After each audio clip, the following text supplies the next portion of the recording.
All right, hey guys, it's me again, Kurt Walker, and I'm just coming on for a quick hot take. So, I actually put the 10-minute up there because I'm going to try and do this in 10 minutes, but there's been some interesting developments that happened today. I can't say anything that's not expected. Nevertheless, I want to talk about it for a minute. I'm gonna try and do it in less than 10 minutes and take that off now. And so, as you know, I do watch Twitter. Forgive me. I do watch Twitter a lot.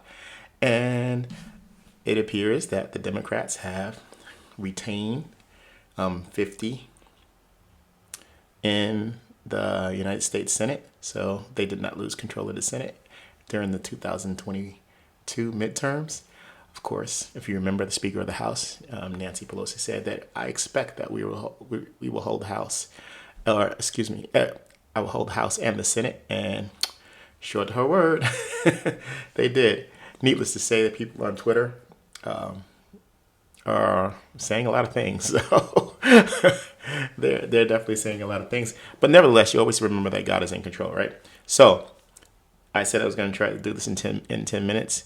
The one thing that is clear on Twitter that is constantly being talked about is the incidents or irregularities or occurrences, however you want to shed light on it, that has happened in Arizona, Nevada, Pennsylvania, the usual suspects.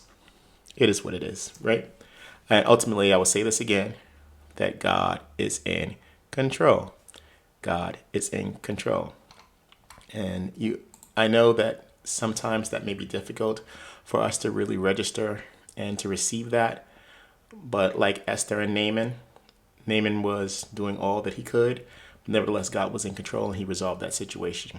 Poor Jeremiah was in the dungeon. God was in control and he resolved that situation. Paul was in prison. God was in control and he resolved that situation. So even though in spite that it may seem like all hope is lost, it may seem like this is an unredeemable situation, God is in control. So Kurt Schiffer, if I can, and I will, be able to put my Twitter up so you could see what he said. All right. So Kurt Schiffer said, we have two problems in 2 years to fixing them. Key points. Shift to collecting ballots, not asking for votes. 1, 2, primaries with strategic candidate selection. 3, talk about future, not the past. 4, message competence. 5, be positive. We want and we will. And I responded to Kurt and saying, what it takes is the party to keep a verified voter roll of the state. And when you take a copy image to your party headquarters, and then they can then compare the tally and have an exact number of ballots per candidate to refute the totals. If the person is illegitimate, they can strike it. And then Matthew said, who in Arizona voted for Carrie Lake and then picked Mark Kelly, which is the complete opposite party, complete opposite political thought, ideology, and principles. And apparently, there are thousands and thousands of tickets where they picked Carrie Lake for governor and Mark Kelly for senator. These are the results. That's all I would say. And Catherine Wicker, who lives in Arizona, said, I live in Arizona.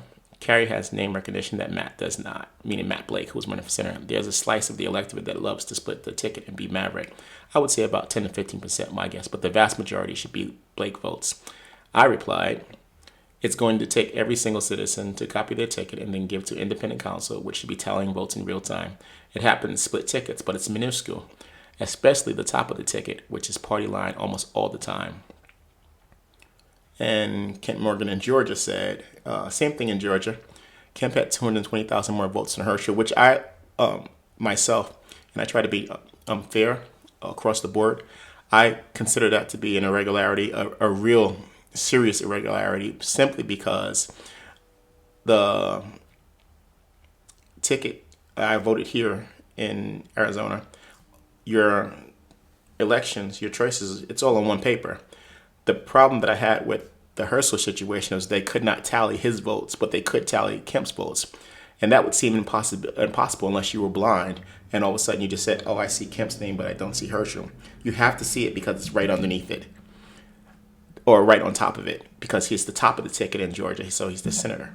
He was the candidate for senator, and George Kemp was for governor. So there's only one other name that could be up there. Two names, rather. It would either be Herschel or Warnock. But they said that they could not identify the votes for Herschel, so they had to count. I would have a problem with that one.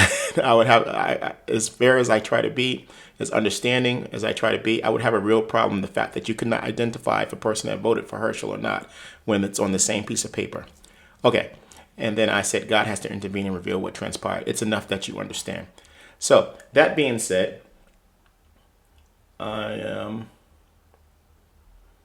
gonna take my Twitter off because I said that I really wanted to just try and get this done in 10 minutes. We're at the 6-minute mark. So I am going to put up something that I hope, there it is. All right. So I'm going to put myself in here. And voila. The reason I'm putting this up because James Madison made a couple of quotes that I think are really pertinent for the times that we live in. He said, "The essence of government is power, and power, lodged as it must be in human hands, will ever be liable to abuse." Second quote that I find very interesting is, "If men were angels, no government would be necessary. If angels were to govern men, neither external nor internal controls on government would be necessary. In framing a government which is to be administered by men over men, the great difficulty lies in this. You must first enable the government to control the governed, and in the next place oblige it to control itself. A dependence on the people is, no doubt, the primary control on the government, but experience has taught mankind the necessity of auxiliary precautions." And then Thomas Jefferson and James Madison, after the Shays Rebellion, I like this one particular quote of him. He said, Thomas Jefferson speaking, "What country can preserve its liberties if their rulers are not warned from time to time that their people preserve the spirit of resistance?" Now, so that was the topic. There's James Madison and Thomas Jefferson, and then the other part would be independent review. So I think, like I said in my Twitter, that there should be independent review that's separate from the government review, whereby an independent assigned company person is tallying the votes as they're being tallied by, in this case, it would be the Secretary of State, the Office of Secretary of State, or the election department. So there could be two tallies, and then you would be able to rectify if the totals are not equal, if the votes are truly as you say they are, because it's highly unlikely, and it's very minuscule, if a person votes on a ticket and then, for some strange reason, votes two separate ideologies. Highly unlikely. Highly unlikely. The second part of that is the party review. I think that the parties, both parties, should have registered voter rolls accessible. We have plenty of time to get these things done because the elections can happen every 2 or every 4 years. So you can know exactly who's on the voter roll. And as you vote, I prefer that you copy your image of your vote and then you take it to and you send it to your party affiliation, party headquarters. There they can match the copy of your image of your vote because you're verifying that I voted this way, and they can record it and they can keep a running tally of it. And then when we have these discrepancies, as we're consistently having where thousands of ballots are being found, if those ballots are truly being found, and I'm not going to invalidate that, but if they truly are being found and they truly are legitimate votes, well, then they'll be on the registered voter roll. And the party can check it and bring their information to the table as well as the government, and then they can rectify it. And then we won't have some of the abuses that we have in the election process. And I think that would be good. And that is my 10-minute hot take. So I did get it done in 10 minutes. And that's all I got for you. So again, I'm Curtis Walker. This is CK Live 7624. And I appreciate you listening to me one more time.